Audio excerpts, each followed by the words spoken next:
Hi hello friends, welcome back to my channel. Padma పురస్కారాలు భారతదేశంలో అత్యున్నత పౌర పురస్కారం అన్న భారతరత్న. మనకి పౌర పురస్కారాలు అన్న అత్యున్నతమైన అవార్డు అన్న భారతరత్న వస్తుంది. మనకి పౌర పురస్కారాలు అనగా భారతరత్న, విభూషణ్, పద్మభూషణ్, పద్మశ్రీ 4 కలిపితే మనకు పౌర పురస్కారాలు. ఈ పౌర పురస్కారాలు అత్యున్నతమైనది అంటే Bharat Ratna. Second one Padma Vibhushan. Padma awards అనగా పద్మవిభూషణ్, పద్మభూషణ్, పద్మశ్రీ. ఓన్లీ పద్మ అవార్డులు అత్యున్నతమైనది అంటే పద్మవిభూషణ్. పౌర పురస్కారాలు అంటే భారతరత్న. మనకి పద్మ అవార్డ్స్ ఎప్పటి నుంచి ప్రారంభించారు? 1954. పద్మ పురస్కారాలకు నగదు ఇవ్వరు. పద్మ అవార్డు జరగనివి ఇయర్స్ వచ్చేసి 1978 to 1979 and second one 1993 to 1997. ఈ 2 times మనకు జరగలేదు, ప్రకటించలేదు. పద్మ అవార్డ్స్లో మరణించిన వారికి విదేశీయులకు ఇస్తారా అంటే ఇస్తారు, కానీ అవి మనకి లెక్కలోకి తీసుకోరు. మనకి మ్యాక్సిమం 120 లోపు ఉండాలి. అంటే మనకి మరణించిన వారు ఎవరైతే ఉన్నారో వాళ్ళు లాస్ట్ 1 yearలో ఉన్నటువంటి వాళ్ళకు మాత్రం మళ్ళీ ఇస్తారు. పద్మ అవార్డ్స్ గరిష్టంగా 120 మించరాదు. ఈ ఇయర్ వచ్చేసి 139 మెంబర్స్. ఇందులో విదేశీయులకు 10, మరణించిన వారికి 13, టోటల్ 23. తీసేస్తే మనకి 116. అంటే మనకి 116 అనేది లెస్ దెన్ 120, కాబట్టి మనకి మించదనమాట. ఈ పద్మ అవార్డ్స్ ఏ ఆర్టికల్ బేస్ చేసుకొని ఇస్తారంటే 18th Clause 1. పద్మ అవార్డ్స్లో అత్యున్నతమైన అవార్డు పద్మవిభూషణ్. పౌర పురస్కారాలు అయితే భారతరత్న. పద్మ పురస్కారాలు ఎప్పుడు ప్రకటిస్తారు అంటే January 26th గణతంత్ర దినోత్సవ సందర్భంగా ప్రకటిస్తారు. మనకి రాష్ట్రపతి చేతుల మీదుగా ఇస్తారు. ఏ మంత్రిత్వ శాఖ అంటే హోమ్ అఫైర్స్. మనకి ఇవన్నీ బిట్స్ రూపంలో అయితే ఇవ్వడానికి మెయిన్ రీజన్ ఏంటంటే బేసిక్స్ అనమాట. ఇవి మోస్ట్ ఇంపార్టెంట్. పద్మ పురస్కారాలకు బిరుదులను మనం ముందు కానీ వెనక్కి కానీ వాడకూడదు. దీనికి సంబంధించినటువంటి ఆర్టికల్ వచ్చేసి 18th Clause 1. కేసు వచ్చేసి Balaji Raghav versus union of India 1995. Padma అవార్డ్స్లకు నగదు ఇస్తారంటే నో. పద్మ అవార్డులకు ఇచ్చే రంగాలు వచ్చేసి విద్యా సాహిత్యం, science and engineering, arts, sports, medical, civil services, ప్రజా వ్యవహారాలు, ఇతర రంగాలు, సామాజిక సేవ అండ్ ఇండస్ట్రీస్. పద్మ పురస్కారాలు 2025 మొత్తం అవార్డ్స్ 139. పద్మవిభూషణ్ 7, పద్మభూషణ్ 19, పద్మశ్రీ 113. మనకు మహిళలకు 23, మరణాంతరం పొందినటువంటి వారు 13. సంయుక్త అవార్డు అంటే జాయింట్గా వచ్చింది 1. విదేశీయులకు 10, తెలుగు రాష్ట్రాలకు వచ్చేసి 7. తెలుగు రాష్ట్రాలకి తెలంగాణ స్టేట్ అండ్ ఏపీకి 7. మనకి ఇక్కడ తెలంగాణకి 2 అండ్ ఏపీకి 5. పౌర పురస్కారాలు ఏంటంటే Padma awards and Bharat Ratna awards కలుపుకొని టోటల్ మనకి నెంబర్ ఎంత ఉంటే అంత చెప్పాలి.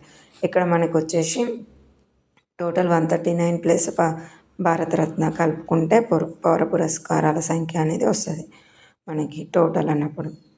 ఇక్కడ మనకి పౌర పురస్కారాలు అంటే భారతరత్నను కూడా పద్మ అవార్డ్స్తో కలుపుకోవాలి. తెలుగు రాష్ట్రాల అవార్డ్స్ వచ్చేసి తెలుగు రాష్ట్రాల్లో తెలంగాణ, ఏపీకి మొత్తం కలిపి 7.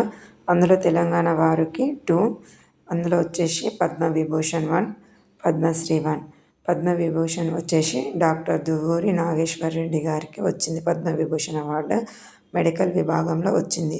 ఏపీ వాసి బట్ తెలంగాణ నుంచి వచ్చినటువంటి వ్యక్తి. Asian institution of gastroenterology hospital chairman.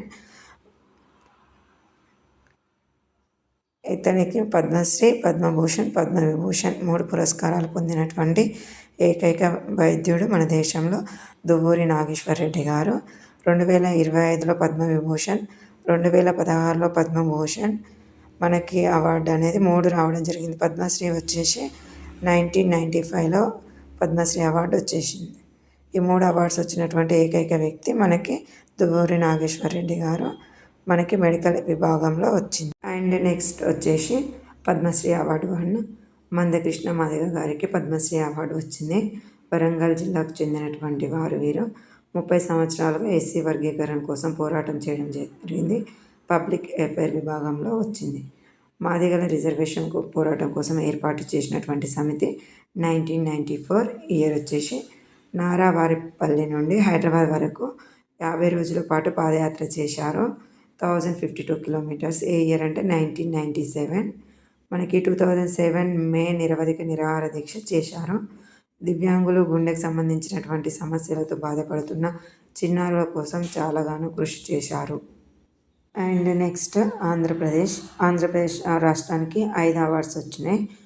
అందులో ఒకటి వచ్చేసి పద్మభూషణ్ 1, పద్మశ్రీ వచ్చేసి 4, పద్మభూషణ్ వచ్చేసి నందమూరి బాలకృష్ణ గారికి అయితే వచ్చింది. మనకి ఆర్ట్స్ అండ్ కళల విభాగంలో వచ్చింది. ఏపీ నుండి అయితే వచ్చింది. అండ్ నెక్స్ట్ వన్ వచ్చేసి పద్మశ్రీ వచ్చేసి 4. ఫస్ట్ వన్ మిర్యాలగూడ అప్పారావు గారు ఆర్ట్స్ విభాగంలో మనకి పద్మశ్రీ అవార్డు అయితే వచ్చింది. బుర్రకథ కళాకారులు వీరు, అంబేద్కర్ కోనసీమ జిల్లా.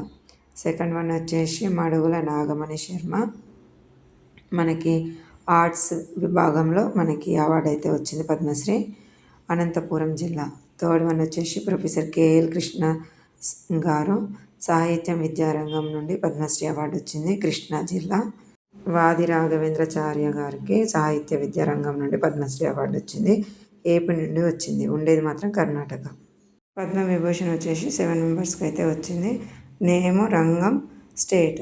ఫస్ట్ వచ్చేసి దువ్వూరి నాగేశ్వరరెడ్డి గారికి వైద్య రంగంలో తెలంగాణ స్టేట్ నుంచి వచ్చింది. జస్టిస్ జగదీష్ కేహర్ గారికి ప్రజా వ్యవహారాల్లో చండీగఢ్ నుంచి అయితే వచ్చింది. కుముదిని రజనీకాంత్ లాఖ్యా గారికి కళల విభాగంలో గుజరాత్. లక్ష్మీనారాయణ సుబ్రహ్మణ్యం గారికి కళల విభాగంలో కర్ణాటక. ఎంటీబీ వాసుదేవ నాయక్ గారికి సాహిత్య విద్యారంగంలో కేరళ నుండి అయితే వచ్చింది. విదేశీయుడు సంబంధించిన దాంట్లో ఓసాయి సుజుకి వాణిజ్య పరిశ్రమ రంగంలో నుంచి అయితే వచ్చింది, జపాన్. శారదా సింహ గారికి కళల విభాగంలో బీహార్ నుండి అయితే వచ్చింది. ఈ 7 అనేవి పద్మవిభూషణ్ అవార్డ్స్. ఈ పద్మవిభూషణ్ 7 అయితే కంపల్సరీగా చూసుకోవాలి. అండ్ పద్మ అవార్డ్స్లో మనకి పద్మభూషణ్ 19లో ఇంపార్టెంట్వి, పద్మశ్రీ 113లో ఇంపార్టెంట్వి, మహిళల విభాగంలో 23వి, మరణాంతరం వచ్చినటువంటి వారి విదేశీయులై తెలుగు రాష్ట్రాల ఇంపార్టెంట్వి అయితే చెక్ చేసుకోవాలి ఒకసారి. Thank you for watching.